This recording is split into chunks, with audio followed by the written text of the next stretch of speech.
Welcome to the M2 Podcast. This is where we cover gaming industry-related news of the last week. I'm your host, MikeWillEatU. My co-host right here is KyleHeath. How you doing, Kyle? What's up, man? What have you been up to? How's the game in life? Gaming life's good, Mike. Gaming life's good, I think most of this week dabbled in a little bit of Power World, not too much, I feel like I'm actually starting to kind of taper off Power World a little bit. It's kind of the developers kind of ran its course for saying, now. So I don't know. You see the post about the developers saying that like some of the players might be lazy. No, I didn't see that, but yeah, it seemed like they were trolling. Yeah.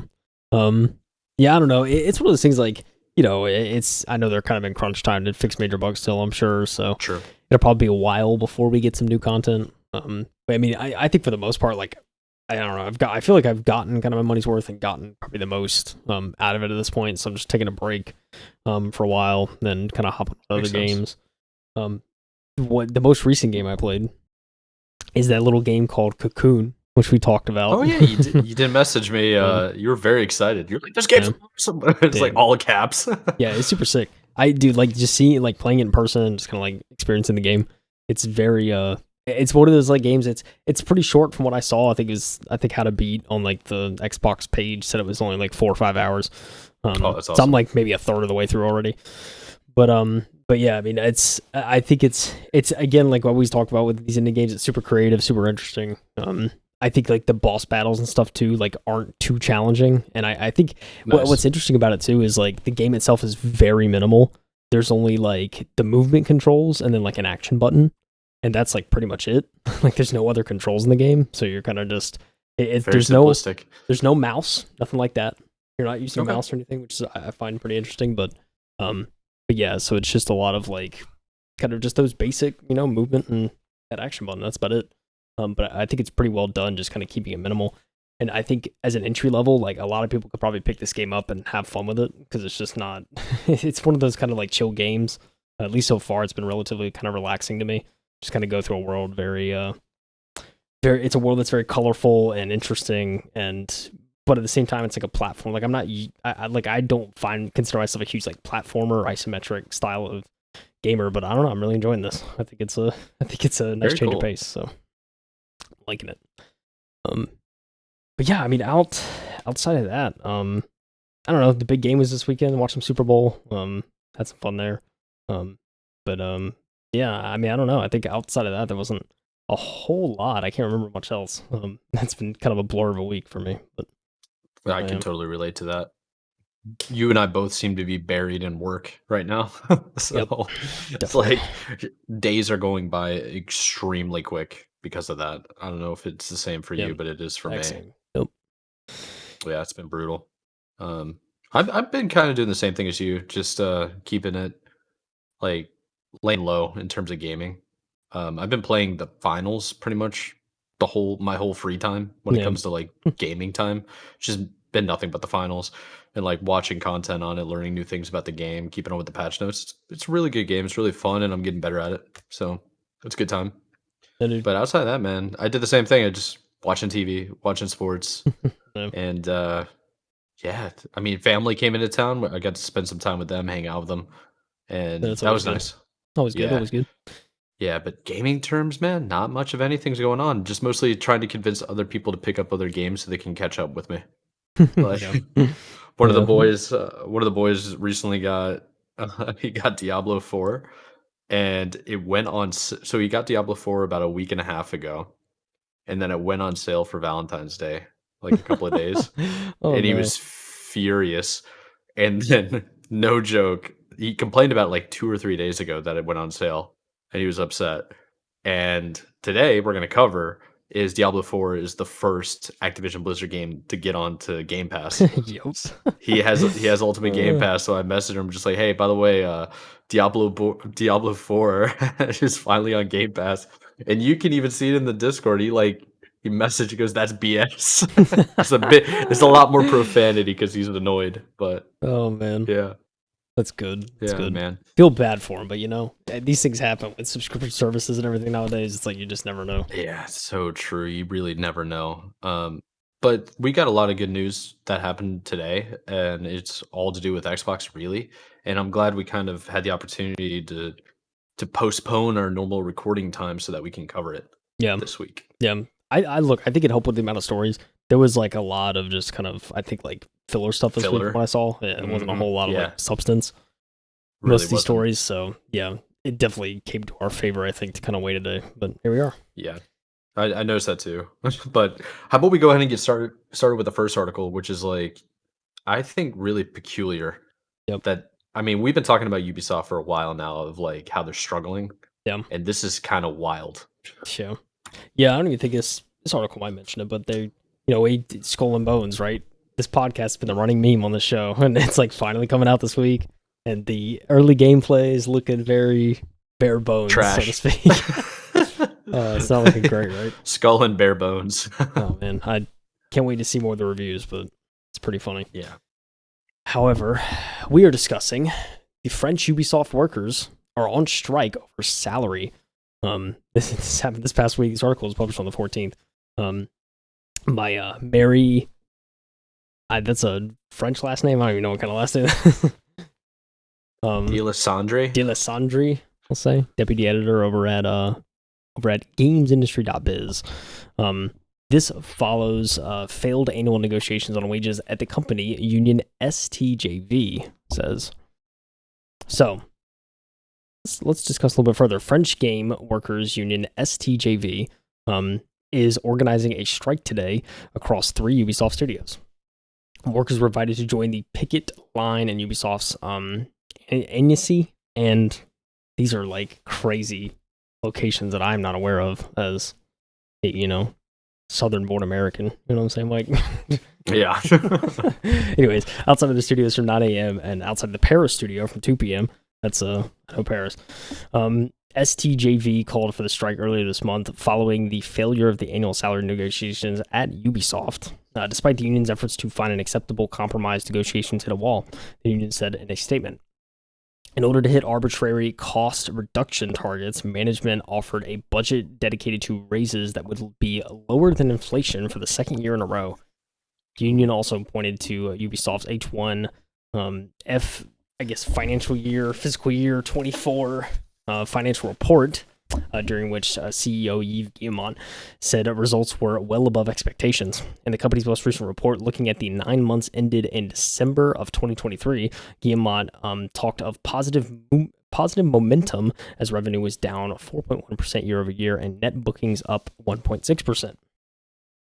Union representatives working at Ubisoft talked to French publication Gamecult to shed some more light on the strike, with one Ubisoft Paris worker explaining, quote, the strategy chosen by management aims at saving £200 million, or I don't even think these are pounds, euros, right? Those are euros. Saving 200 million euros over the next 2 years among production costs. We are contesting the strategy.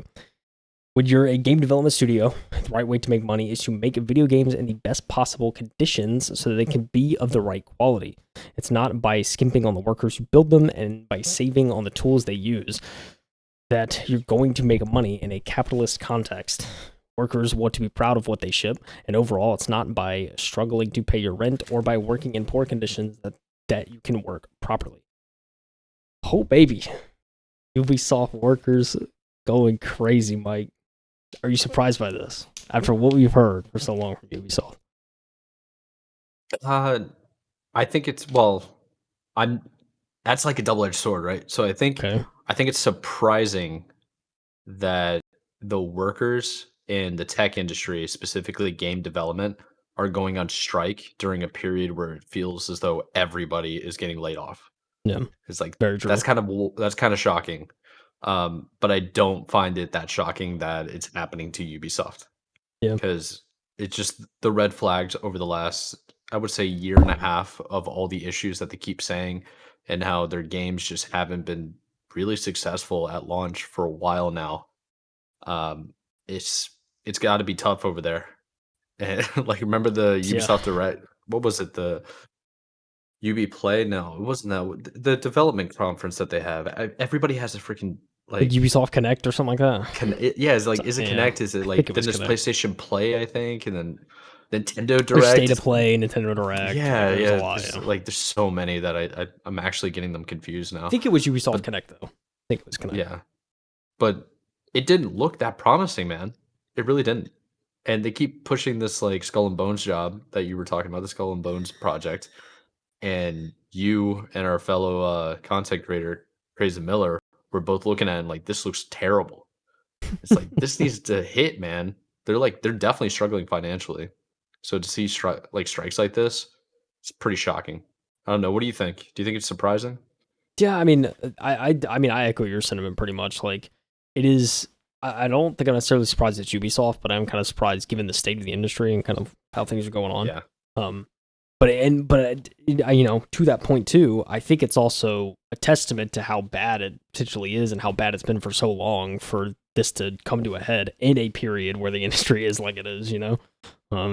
I think there's clearly kind of something that's been, and as they mentioned in the article, something that's been kind of brewing for years now. Just like this is, keep talking about change. We're talking about positive momentum in the company, and here we are, like you're not paying your workers, not giving like adequate raises. So, yeah, man, it's just I don't know. It's crazy, man. It's not looking great, and like Skull and Bones too. I mean, like you said, we saw gameplay of it earlier. I mean, there's clearly just from watching like 30 minutes of it, I see there's a lot of places where they just cut corners in terms of whether it's like animations or like just overall gameplay experience. Like it's for being delayed as long as it was, it seems like it's definitely not. It's not a quadruple A game like Kiyomon said on that call. I'm pretty sure that's what he said. It's like, oh man, trying to oversell this product that just isn't what we want or expect, I think. Yeah, I think that's fair. I mean, that's kind of the job of the CEO is to be the most optimistic person in the room to sell Yeah. the product to the public. He's the ultimate like marketer, but you're kind of lying, right? When they're over here saying, "Hey, the results of the company is well above expectations," and then when you see the actual financial report, it shows that it's down 4.1% year over year Right. Yeah. during a period where like game sales were going through the roof and people are gaming probably more than they ever have. It's like, how is that possible? You're just lying, or is it just you're overly optimistic, or worse, like you're negligent and can't read your own reports? And that wouldn't be good. That'd be bad. Yeah, so, and I don't think it's that one. So I think the union definitely has some ground to stay on, but I don't know how it really works over in Europe. But in the U.S., it's like barely unions are like sustainable in the company because they'll just get rid of you quicker than you can create a union. It's like good luck, you know. Yeah, so it seems like, right? Yeah. Yeah, I don't know, crazy stuff over there, but yeah, it's I don't know, Ubisoft, just another kind of red flag indicator, I think, to put in the sand of what things could become. Yeah, and very unique. Like we said, it just doesn't make sense that their workers would go on strike during a time when everybody's doing layoffs in their industry. Yeah. Very unique. Yeah, I feel like it's got to be bad, dude. This is the case. This is what we've come to, Mike. Can't be good. No, certainly not. But there's one company doing pretty good, pretty good. Yeah, no kidding. I'm kind of glad you gave me this one because I have like a couple of like opinions on it.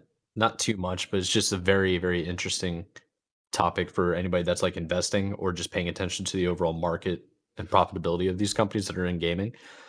So the title of the article, the article comes from The Verge, and it is by M. Hold on, let me zoom in here. Amrita Khalid, I believe. I always think it's One of Khalid, the but I just think of the artist. I don't know. yeah, I Khalid don't know. probably. I may not be Yeah, right. I don't know. who knows? So the title of the article is Nvidia is now worth more than Amazon and Alphabet. Alphabet's Google, by the way. Nvidia lead in the AI chip race has made it the fourth most valuable company in the world. How do you feel about that so far? Do you really think Nvidia is the fourth most valuable company in the world? I mean, where are we at with modern computation, Mike? Every computer either has an AMD chip or an Nvidia chip or the Intel integrated graphics. But I mean, come on, we're still using integrated graphics, dude. Come on, dude. Like, Yeah, no shot. don't be insane. Don't be insane. Don't be crazy. See, the article goes on. It's pretty short, but I got a couple of takes from it.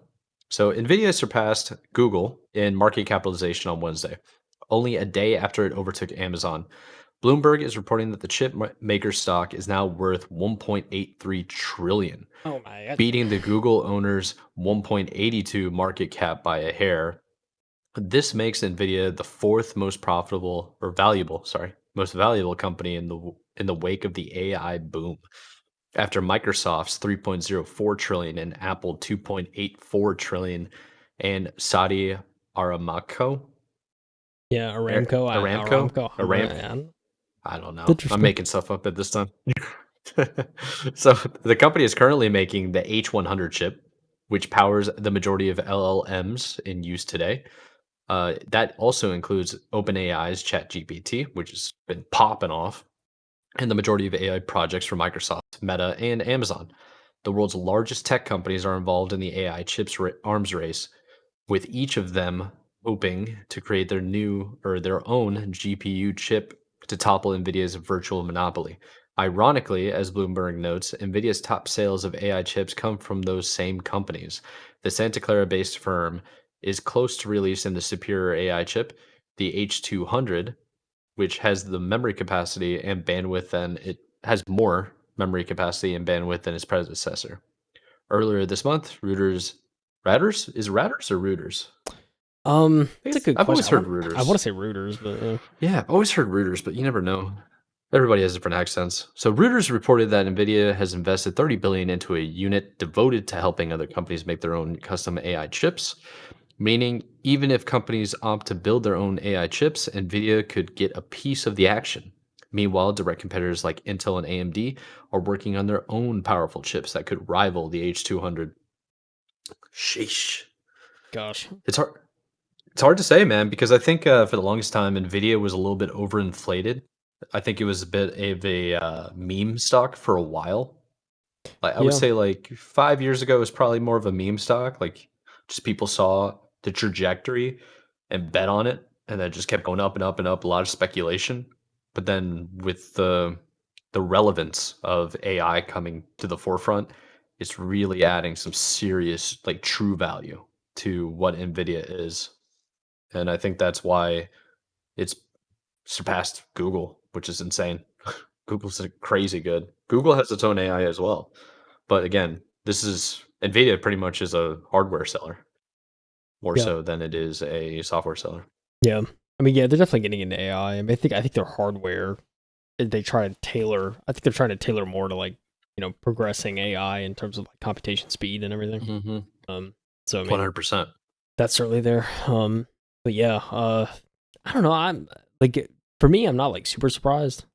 I think, I mean, I think I agree with your take too. Of more like it certainly wasn't nearly this valuable like a decade or even 5 years ago. I feel like it's just No, like but it was over. really, It's yeah. just like it's just took off like a rocket ship over the past like half decade. So Yeah, I think let's just look up some like quick stock markers real quick of growth. So over the last year, it is up 230% year to year.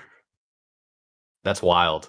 If we go 5 it's years, crazy. it's 1,725%. It's- I don't even wanna do the math of what you should invest and how bad I feel ignoring the, engineering intern that I worked with that said, "You need to buy NVIDIA now," and that was 20 I think, yeah, he said 2012 to do that, and according to the chart, it's $3 a share in 2013, 2012. Jeez, it's nuts. Yeah. Dang. So max, it's up 88.5 thousand. But I'm pretty sure these are stock adjustment values because I think they did splits a couple of times. Yeah, I'm But pretty sure overall, the they did. percentages don't change. That's just incredible growth over past 5 years. And they're like they said, the only real competitor to Nvidia right now in GPU space is AMD and Intel. I don't really even consider Intel an option when it comes to GPUs. I think AMD has more to offer because they also make CPUs Yeah, and just the overall performance and stuff. But yeah, the price is wild, dude. It really is. yeah, it's pretty insane. I mean, it's a good point too. I don't like Intel in terms of GPUs. Like I think they're pretty good like mid range, but like outside of that, they're not a real competitor yet. So it's No, really just I don't Nvidia think and so. AMD. And Yes, Nvidia, I think, sir. still holds the crown at least at the edge, right? So Oh yeah, by far they hold the edge. It's like I think they have like close to 80% of the market, if not more, of just like GPUs. It's like that's yeah, crazy. That's AMD like basically a monopoly. dude, where AMD makes most of their money though is like through the handhelds and laptops Hmm. and the smaller devices. That's where they kind of dominate the market, I think. Oh yeah, yeah, yeah. I mean, they're in every single one of the consoles, so that helps a significant amount. It's also a really good budget build for like companies that are starting out that need some type of like heavy processor. That like with the like that's kind of the difference with Intel and AMD when it comes to CPUs is like you get kind of more bang for your buck in terms of computational software that you need for like big office data mining stuff. Not data mining, but like data entry, I guess. Data analysis is probably the best way to say it.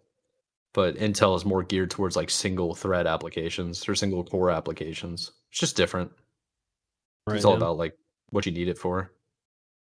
Yeah, exactly. It's different for sure, but yeah, worth more than Amazon and Google is it's pretty nuts, dude. It's Yeah, it's getting up there. I I don't know if it's worth more than Google, to be honest.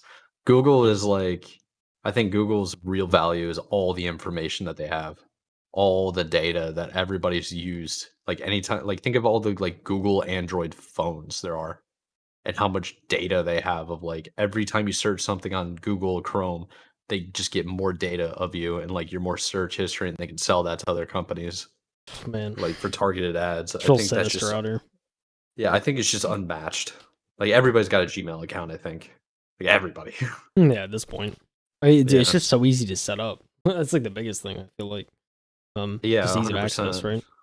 And it's integrated with everything. Like anytime you try to log into a new account or like any type of website, she's like, "Do you want to log in with Google?" Yeah, it's like It's here's your like, OAuth right here. It's like, yeah, just hit yes, and then you're automatically in. yep, No two worries. buttons, you got an account.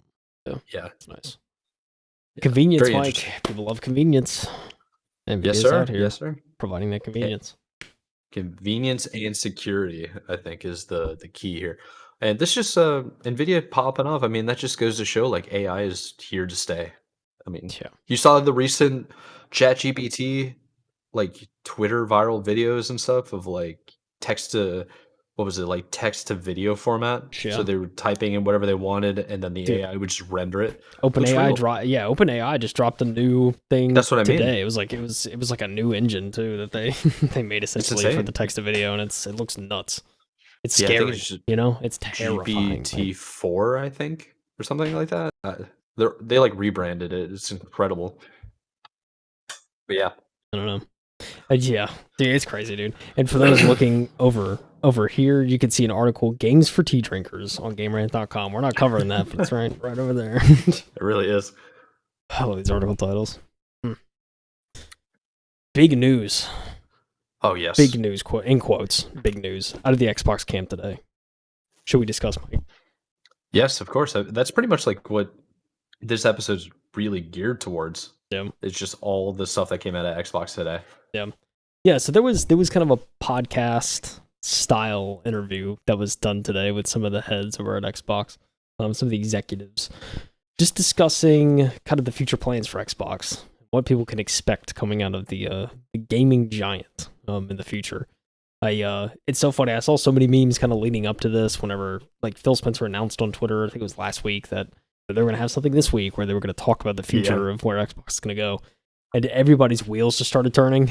Like everyone was creating memes like, "Oh, the Oh yeah. consoles are done for. Like we're going all digital. This, that, and the third." It's like what are we? What is the Xbox going to become? But I think today, kind of, especially after I know both of us watched it, so like after kind of it all after processing, I think most of it, especially in the moment I was watching this, like a lot of this stuff I don't feel like I was necessarily like surprised about, and I think I was as and I didn't go into it expecting a whole lot, and I feel like like there's definitely some cool announcements which we will talk about here, but I think Yeah. for the most part it's kind of just like this is the direction I feel like we knew Xbox was kind of going, and so there's no Yeah. big surprises at least yet. I think that's a fair assessment. I think there wasn't much new really at all. There was a little bit more details, but the overall sentiment was the same. Like if you've been paying attention to what Phil Spencer's been saying in multiple interviews, this is the first time I've really seen it outside of like an Xbox official like brand ceremony or showcase, where he's actually said it on video to somebody else, and it was like an official format where this is all we're talking about. Like, here's the strategy of Xbox. In the past, it's always been a couple of interviews here and there, him saying a couple of things, and then you can just kind of infer what he's saying. I Yeah, think he like really spells it out. I think that's what's significant about this video or yeah, the Xbox podcast episode. yeah. The official Xbox podcast. It's really interesting. Mike, we run a podcast. You know what I'm saying? It's so I Yeah, feel like man. nowadays when I see a lot of kind of like the more kind of newer podcasts or maybe the more like modern day setups, you got all this money. It's like I see a lot of these people. They'll just do like lavalier mics, and like there's no like Yes. dangling mics. It's just like they just sit there and just have a conversation kind of thing, which I think is honestly like kind of like the That's future of how it's gonna be. It's just kind of just yeah. because they're so high. They're like these mics are such high quality now. It's like just throw that on. Sounds like you have Yeah. one of these. It's kind of Yeah, nuts. I think we've had that for a while now. I think we've really had that with like headset mics. Like we could plug in our headset mics and it'd be completely fine too. Just I think it just sounds and looks better Yeah, with a USB condensed mic yeah. or what you have an XLR mic. The aesthetic does Yeah, hit. I can't lie. The it does. aesthetic does hit. But Yes, it does. regardless of all that, I think kind of what they like some of what they talked about. I know kind of one of the kind of main announcements too was there are going to be, which we will talk about more in detail in the next article, but there are going to be, they did announce 4 games that will be releasing to PlayStation 5 and Switch. So that's kind of their strategy to at least to experiment and see like, okay, if we bring some of these, maybe not as big games, but kind of just like, some of these games that have been a part of Xbox and Game Pass for a while. Oh yeah. And maybe these more community driven games, how would these perform if we kind of broaden that horizon and, add these to other consoles? So, we'll discuss in a little more detail later because it originally wasn't because Phil in the video says like, well, I won't say the names here because we want to kind of leave it to them to say, but like it's still kind of leaked out anyway. Oh, So it did. yeah, that was kind of the first announcement too. I think another thing too, obviously Activision Blizzard, huge acquisition. Yep. We're finally starting to see the fruits of that acquisition through Game Pass. Yes, we are. Diablo 4, like we mentioned at the top of the show, is coming out next month on Game Pass. So in March, so which is that's pretty exciting. And I think that's going to start kind of. They mentioned Matt Booty's also in this presentation as well, and he's kind of he's leading that kind of Game Pass effort, right? So he's talking about like in the future, like with all these kind of with these new releases, especially from Activision Blizzard, like we're planning every first party Xbox title to be day one on Game Pass. Incredible. Yeah, that's kind of Really just like I think that makes sense. And I think that was the idea behind this acquisition, right? It's like they want to get a bunch more games, and these games are going to be on Game Pass. So again, not like nothing that's I think too surprising to us who have been covering especially the Xbox stuff for so long. It's kind of just like I think this is kind of the next iteration we expected. Yeah. But yeah, I mean, That's I fair. think I think those were kind of most of the announcements. I will say the one thing I was kind of like I didn't really like about this presentation was like at the end when they were talking about like game preservation on Xbox and how they want to make more of an effort for like backwards compatibility and stuff like that. They touched on that very briefly at the end, but like, and I was like really hoping they would kind of talk about like, oh, like we could invest in hardware, keep the physical media and stuff like that, and kind of have a way so like maybe you could potentially own your actual games in the future. Maybe you could download your own kind of version of the game, but it really wasn't like nothing really came of it. It was kind of just like, yeah, we did backwards compatibility for the Xbox 360 going over to the Xbox One kind of thing, and we want to make sure that your investment is more usable down the line. If you get a new console, you can still play a lot of the old titles. And it's like, that's cool and all, but it's kind of not, I think, what I was looking for and something like that. But we could go down this debate again, Mike. I think if we were to let people own their own games, especially like whether it's PC or something like that, obviously for games like Call of Duty and like multiplayer shooters, if you were to own your own game, it'd be easy enough for you to just make another account. If you're like, a cheater and you're trying to just keep going, like it's a lot easier in that regard, right? There's certainly a downside to that. But you also buy the games. I mean, it's kind of just like you should be able to own what I was going to say. I mean, yeah, they're going to make more money though if you have to make more accounts and pay for it. Exactly. But I think the true future is more about like live service games. Is really what they're trying to do. Yeah, for sure. but yeah, I mean, I don't know, like if you pulled anything else from this, or is anything I'm forgetting? But I mean, that was kind of the gist, if I remember correctly. I mean, Well, I'm debating whether or not I should go through the full list. What are your thoughts? I know we have the same Word doc that we use for notes, but I was taking notes while I was watching it and just writing down what like Phil was saying, what the rest of the execs were saying. And I can kind of go through that real quick. I'll leave the exclusivity part about the 4 games to the other consoles, but because we're going to cover that in a second. But it seems like yeah, so Phil basically said the long-term health means a growing platform reaching as many people as possible. And he thinks 5 to 10 years will not have as many exclusive games from anybody. So, oh yeah, I yeah, mean, yeah, he was mentioning that. There was a couple of questions about like because there was an interviewer and they were asking just general questions just to get the conversation started, it seemed. Obviously like scripted.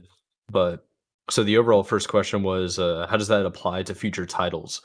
And Phil immediately was like, this is not a sign of everything coming to all platforms. yeah, Basically saying there are going to be some Xbox games that will only be on Xbox platforms, either the PC app or any of the consoles or streaming cloud.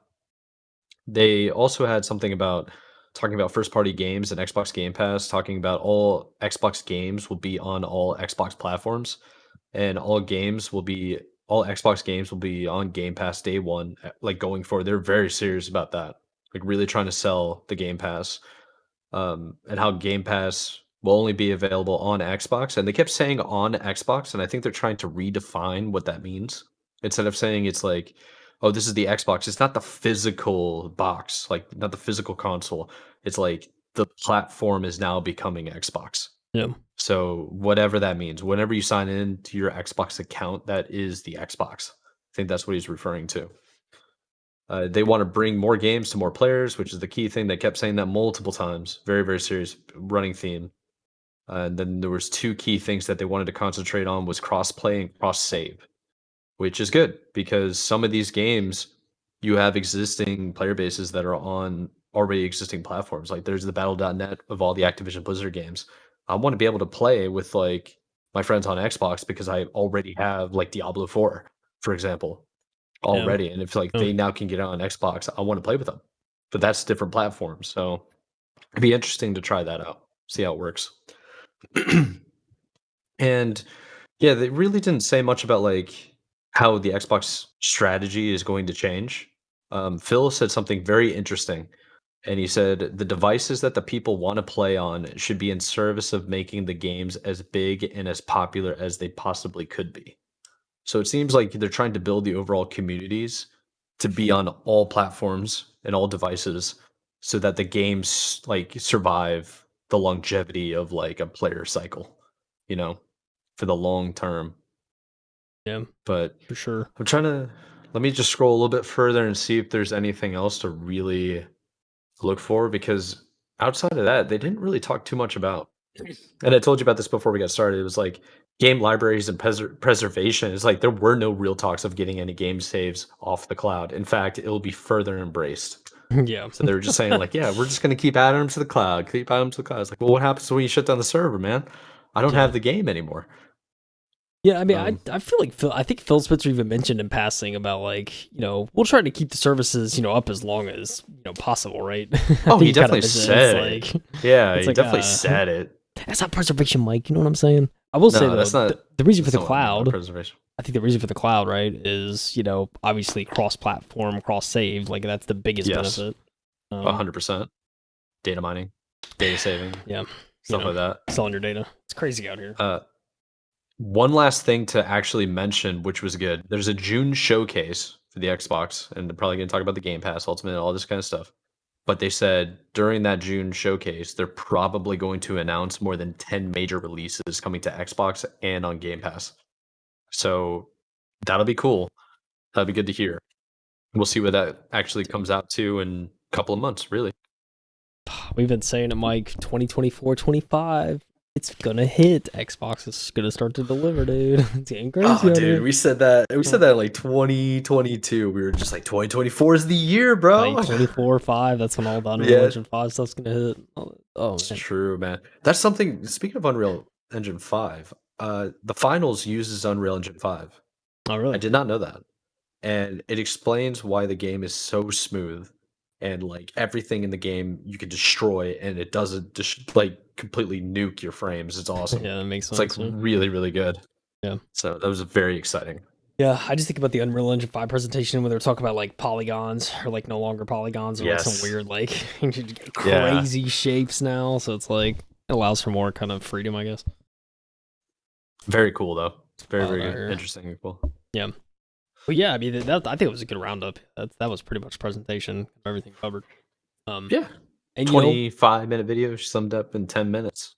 yeah, like that. So What were you gonna say? should we discuss the more fine grained details that maybe didn't make the presentation? Oh yeah. This is gonna be good. So another article from The Verge, and it comes from our boy Tom Warren, who we've been following for ages now. I feel like basically we're a Tom Warren fan club over here. Hopefully he's a good dude. We never met him, but he writes good articles. Love to meet you So one day, Tom. I know you're not yeah. watching. So Microsoft has a so the Verge article, the title of it is Microsoft 4 Xbox exclusive games are coming to the PS5 and the Nintendo Switch. Microsoft is starting off with just 4 games, but there could be many more in the future. And speaking of which, from that episode, or the actual Xbox podcast, which is going to be what's it called, referenced in this, they did mention that most of the games are going to be over a year old, and there's going to be a first iteration of the franchise. It's meant to be like full potential on the Xbox platform and continued investment, community-driven games. That was like the main thing that they're concentrating on. So before we like really get in the article, I wanted to mention that part. Without further ado, so it's official. Microsoft is bringing some Xbox exclusive games to PS5 and Nintendo Switch. It's part of a broader strategy shift inside Microsoft's gaming business to grow games beyond just the company's Xbox consoles. We've made the decision, this quote is from Phil himself. So Phil Spencer said, "We've made the decision that we're going to take 4 games to the other consoles." Bizarrely, Microsoft is refusing the name of the titles. That's not really that bizarre, Tom. He did say that he wanted to keep it like let the actual publishers, Yeah, at the discretion of the publisher. yeah, at the discretion of the publishers, because the publishers wanted to make a big announcement, make it a big deal. And Phil was pretty straightforward about that. So, but the company says that there are 2 are community-driven games, and the other 2 are smaller titles. Sources familiar with Microsoft plans tell me the first 2 titles will be Hi-Fi Rush and Pentiment, which makes a lot of sense, followed by Sea of Thieves and Grounded. Sea of Thieves makes the most sense, I think, out of all of them. Dude, could you It does, imagine? dude. It does. Now, Sea of Thieves, I think, has had like a bit of a drawback a little bit. It hasn't been as popular as it once was. Bit of a dip. Yeah. Bit of a dip that happens in life cycles. They continually update it. Rare is a wonderful game developer, publisher, whatever you want to call them. And if they could get that on like PlayStation 5, get a whole new dude. I got some boys who have never gotten off PlayStation in 15 years. Oh, baby. I'm gonna get them on Sea of Thieves, and we're gonna be so toxic. I'm so excited. Listen, dude. Imagine playing. I don't know if you can actually do this effectively, but if you were on a boat playing Sea of Thieves on a Switch, bro, can you imagine? That'd be crazy. It'd be like you should be here, like you should just be enjoying the view, but you're just here. You know what I'm saying? Like, oh yeah, yeah. And honestly, dude, give me that Apple headset. I'll be there. You know, like integrate and everything. Give me the Vision Pro, baby. So much fun, dude.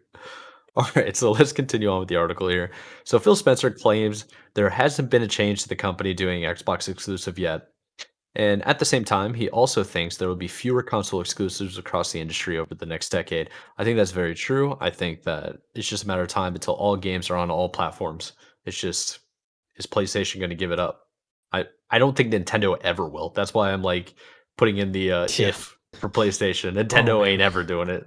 They're never going to allow Mario on like an Xbox. They had that blue ocean and they're just keeping it. They're like, we're keeping the strategy. We're not leaving it. Yeah. These are our children. 100%. And Nintendo is just like, we've been around longer than all of you. Get effed. We keep it. Yep. Like such an old company. Anyways, so this quote goes on from Phil on the actual Xbox podcast. Check it out. We do have a link probably in the description or it's on YouTube. He says, I do have a fundamental belief that over the next 5 to 10 years, exclusive games that are exclusive to one piece of hardware, are going to be smaller and smaller part of the game industry. And then Microsoft is framing this move as just 4 games that the company can learn from, testing the waters, if you will. But rumors have suggested that Microsoft's ambitions for multi platform games go much deeper. Starfield was rumored for PS5, and I reported earlier this month that Microsoft has been considering launching Indiana Jones on the PS5 months after his Xbox and launch. And Spencer confirms that Starfield and Indiana Jones are not part of the first 4 games, but he doesn't rule out the possibility for these titles to arrive on the PS5 in the future. I don't think we should, as an industry, ever rule out a game going to any other platform, says Spencer in an interview with The Verge. We are focused on these 4 games and learning from the experience. We don't have work going on other franchises. But for anybody to stand up and say something's never going to happen, I think it feels like creating more certainty in a world of gaming where you really want to respond to what customers want and what other players and creators are looking for. So, not every Xbox game is suddenly going to appear on rival consoles, but Microsoft is clearly considering the potential for more in the future. Interesting. So, Mr. Tom Warren asked Phil Spencer whether there would be more multi platform games, especially if these 4 are successful. And his response was, yeah, but we haven't seen that yet. We are obviously one of the biggest publishers on PlayStation and Nintendo today when you think about the Activision Blizzard and Bethesda lineup of games. So we know what it means to ship games on Steam, PlayStation, Nintendo, and Xbox. There are games that originally launched on Xbox. They were Xbox branded games, and we want to see what happens because going and doing the development work to bring them to new platforms is real work. We want to make sure that the return makes sense. We want to make sure that the audience there has an appetite. Maybe they don't. Very interesting. Maybe I they don't. think yeah, I think PlayStation like fan base in terms of like I think they're a little bit more loyal. They're a little bit more of like fans of the PlayStation IP than the Xbox crew is. And I think that has a lot to do with just maybe Xbox players now have the ability to play Xbox games, pretty much all Xbox games on the PC.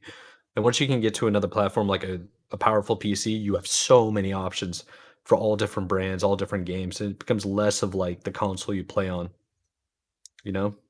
Yeah. Which so we got a lengthy article here, don't we?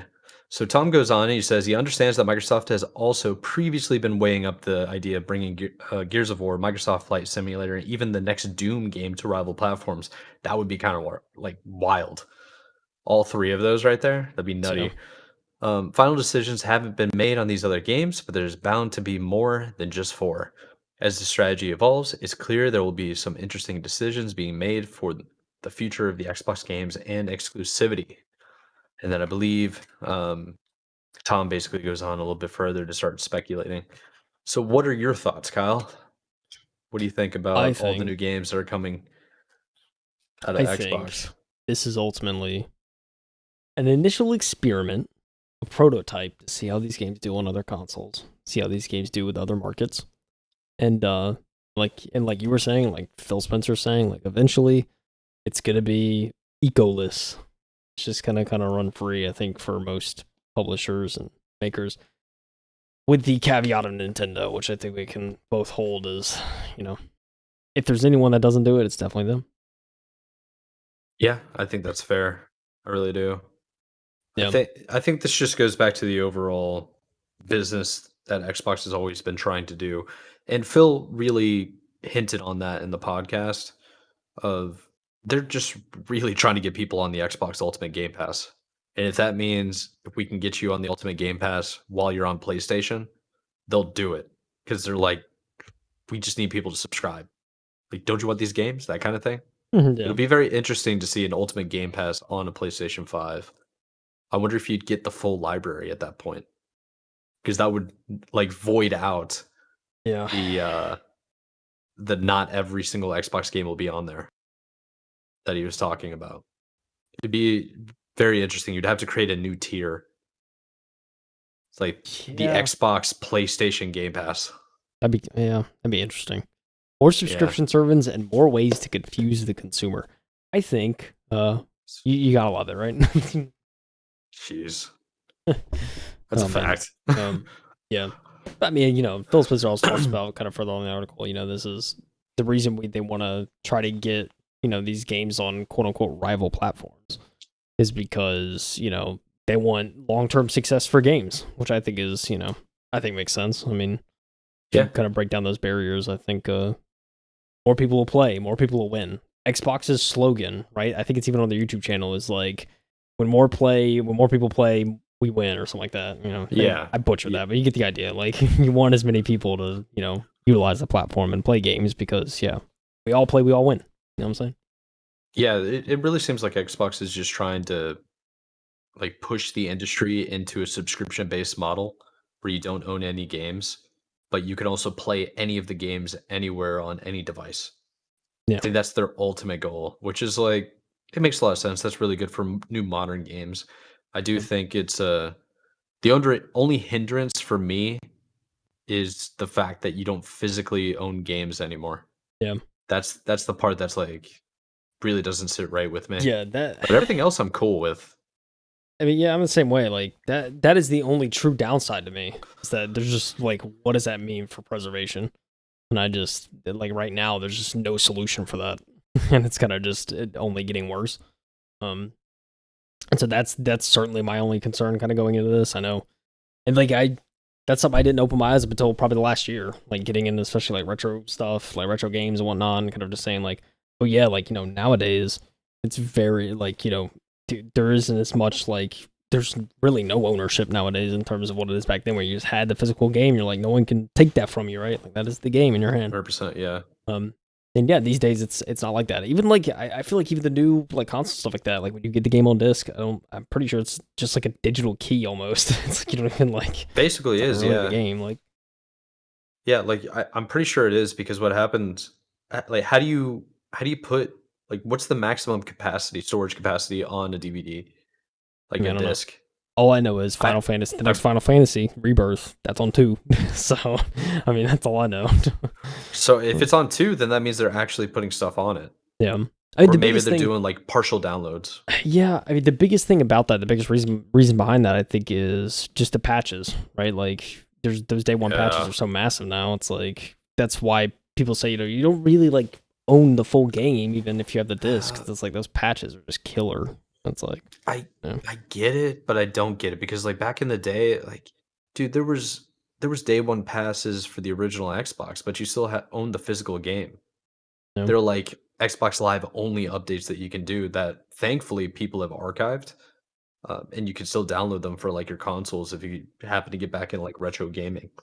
It's just yeah, I don't find that to be a legitimate excuse. I think it's a it's a way to keep people from owning the game, and it's really I think the overall goal is to get rid of the used game market altogether. I think they want to yeah.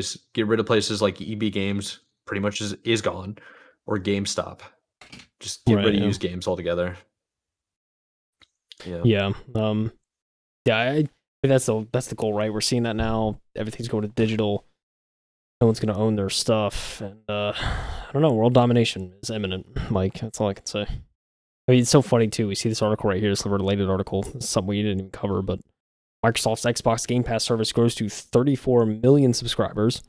However, I saw a caveat to this, Mike. Listen, I saw a caveat to this that said that number includes the Xbox Core service, which used to be Xbox Live Gold. Xbox Live, So yeah. it's a little Okay, so padded, that but makes like sense. you see, it's Okay. like we're out here with these subscriptions. Xbox making a lot of money off these subscriptions. You know what I'm saying?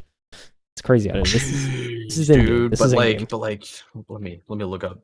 So 34 times how much? $60 a year? That $60 to is that 120, right? I guess. It's a range, but yeah, Yes.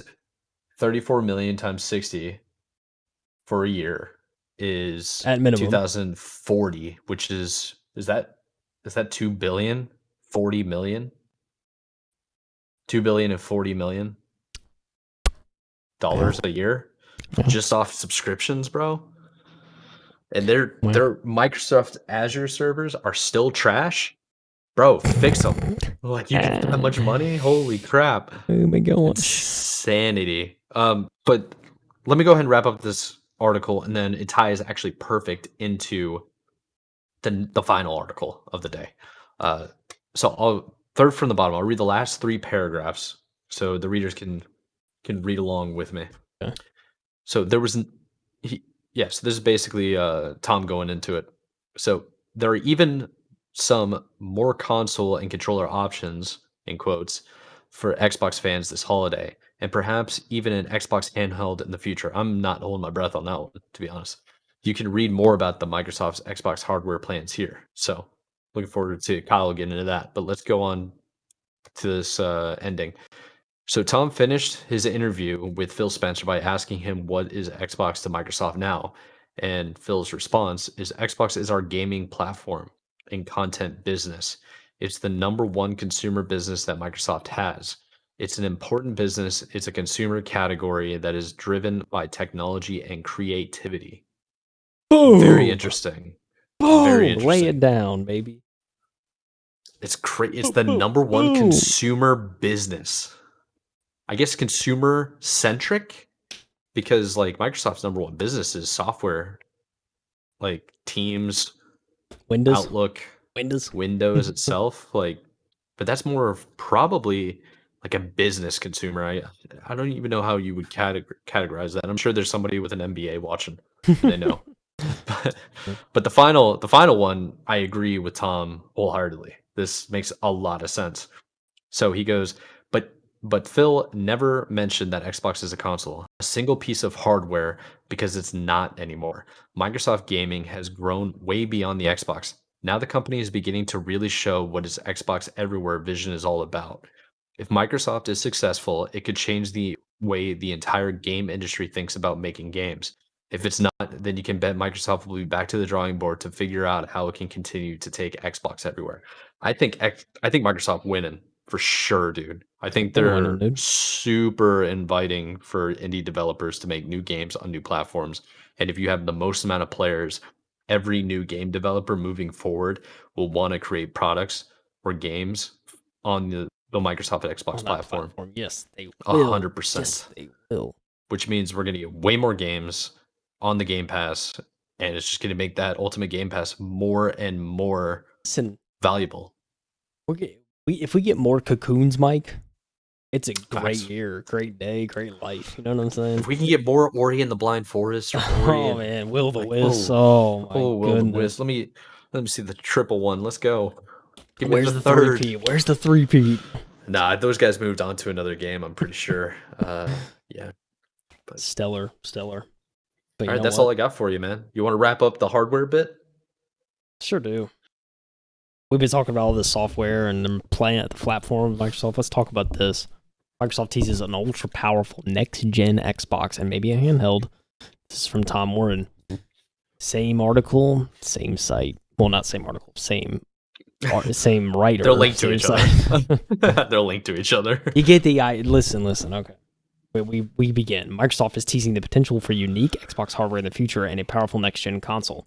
4 previously exclusive Xbox games are officially coming to the PS5 and Nintendo Switch soon, and Microsoft wants to reassure Xbox fans that it's still very much invested in the future of its platform and hardware.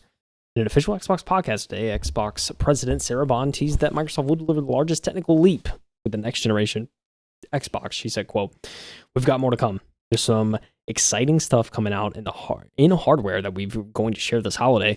We're also invested in the next generation roadmap. What we're really focusing on there is delivering the largest technical leap you will have ever seen in a hardware generation, which makes it better for players and better for creators and the visions that they're building." Speaking to The Verge, Microsoft Gaming CEO Phil Spencer went a step further, teasing that the Xbox hardware teams are thinking about building different kinds of hardware. I'm very proud of the work that the hardware team is doing, not only for this year, but also into the future. We're really thinking about creating hardware that sells to gamers because of the unique aspects of the hardware. It's kind of an unleashing of the creative capacity or creative capability of our hardware team that I'm really excited about. Perhaps that unique hardware is an Xbox handheld. Think about that, Mike. Think about sick. It would be sick. I'm not gonna lie to you. Sick. We see a lot of opportunity in different types of devices, and we'll share specifics on our future hardware plans as soon as we are ready, says Microsoft in a Xbox blog post today. There have been persistent rumors of an Xbox handheld, and Spencer has been liking posts on X that mention the possibility of this hardware. I'm a big fan of handhelds, says Spencer. I'm a big fan, but nothing to announce. He does admit that there's still a lot of work to be done on the Windows side of handheld gaming PCs. He said, quote, one of the weak points in the experience of the ROG or the Lenovo Legion Go is Windows.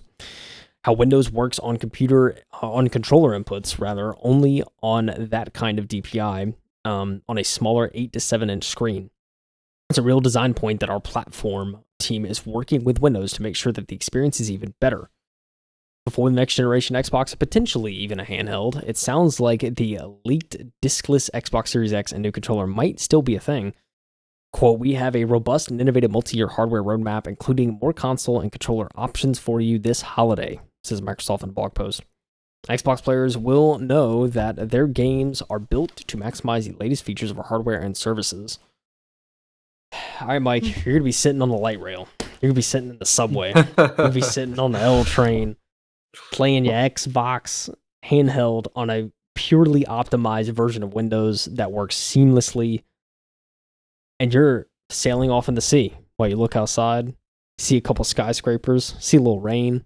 Maybe you look down, see a homeless person, you look right back up, see the rain, see the sky again.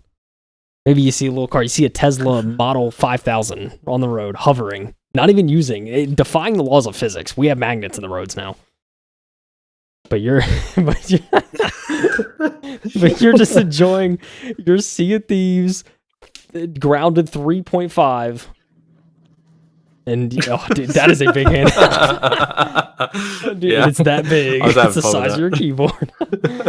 Just oh my gosh. Shout out to the people that actually have video on. Oh man. Listen though, for real. I think I think it's cool that Xbox is still trying to stay in the hardware game. I mean, they certainly don't have to.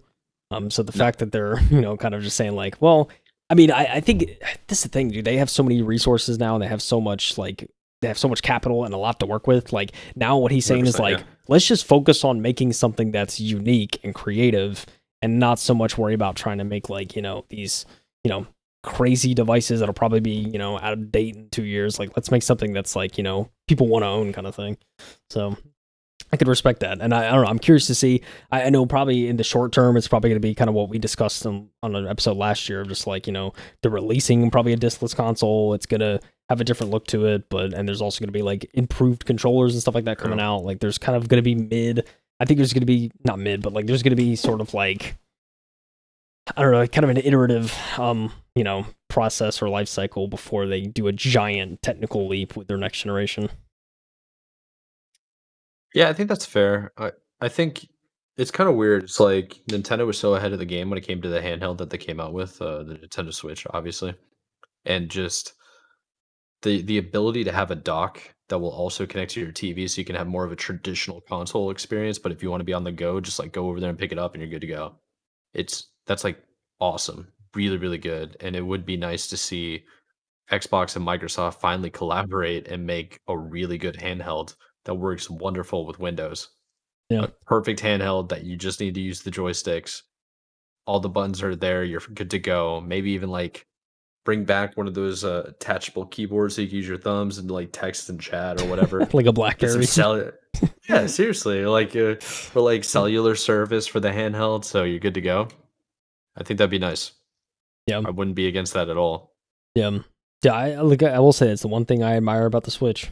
And I think one thing that I wish kind of more companies take advantage of is like utilize that USB-C insane throughput to just like make a console. Yes. You can bam. You're just if you want to take it on the go, you can. If you want to play on your home setup, you have a great looking visual that you can utilize like a console. So yeah, it's crazy stuff. Yeah, I think we're definitely going to get more information in June at the showcase that they all mentioned. We're probably I don't think we're going to get a new Xbox really this year. It doesn't seem like it. I thought we were going to get Nintendo Switch information, the Switch 2, and Nintendo basically came out and was like, nah, not this year. Yeah. It's like, dang, man, it's February. Come on. Like, Can you at least wait until November to break our Yeah. hearts? Um, yeah, I don't know, man. Yeah, I would like to see the handheld market come out. I think it's going to be. I think it's very interesting. I thought this was going to be the last iteration of Microsoft's hardware. I didn't think they were going to really go for another console. I thought Yeah. they were going to concentrate more on like stream relays, like a Fire Stick or something. I thought that was going to be their future. Yeah, I mean, I feel like there's still room for something like that in the future. I would certainly love, like, at this point, if we're going to lean so far into streaming, like, some sort of streaming device would be kind of sick.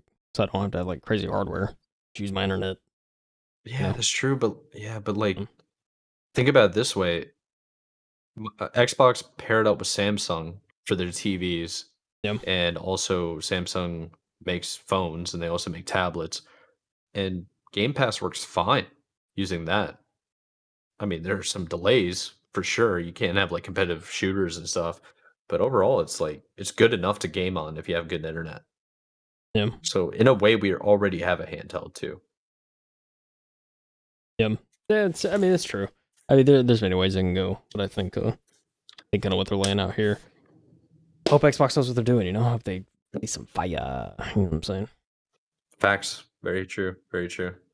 But I Backs, guess no printer. that is it for the articles for this week, isn't it? Yeah, that's it. Like I said, very Xbox heavy, but a lot of I think it's cool to get something kind of mid-February outside of like June and kind of the big months where we hear a lot of these announcements. So I'm True. always here for it. Yeah, there really wasn't too much else. Like we said at the beginning of the episode, it was just it was kind of like all filler. Like just people coming out and they're saying more and more stuff of just stuff that we already covered.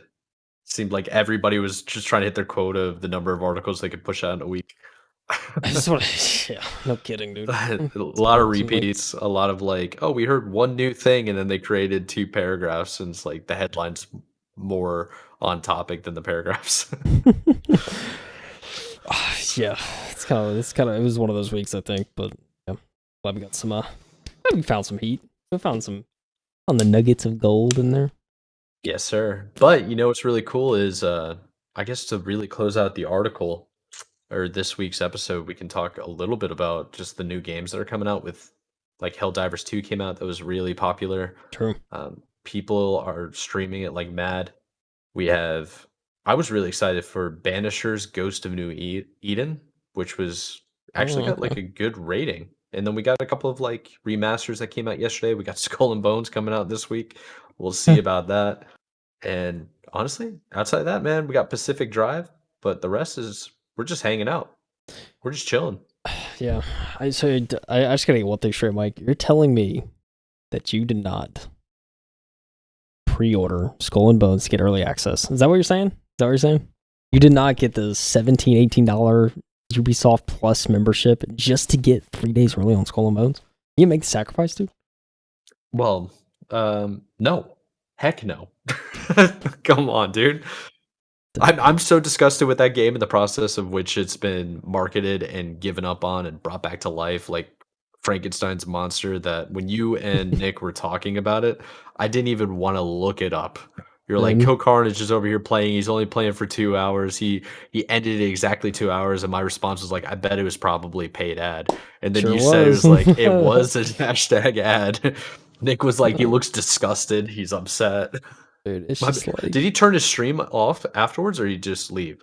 well, yeah, well, I think like he was done for the day anyway, so he's just kind of like his Oh, 2 hours okay. are up, and he's like, all right, yeah, he's like, I have to get off anday, so Okay. thank you Ubisoft. At least thank Ubisoft, the kind gesture Yeah. of paying him to play that game. You know what I'm saying? You know what I'm saying?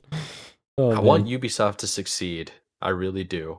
oh, I think that game is just going to be trash, and it's upsetting because Assassin's Creed Black Flag is an amazing game. it is. And So so you know what we recommend over here at the M2 podcast? Go play Assassin's Creed Black Flag. 100%. Uh, Honestly, it's probably the last game I beat 100% all the way through, start to maybe. bottom, 100% completion, all collectibles found.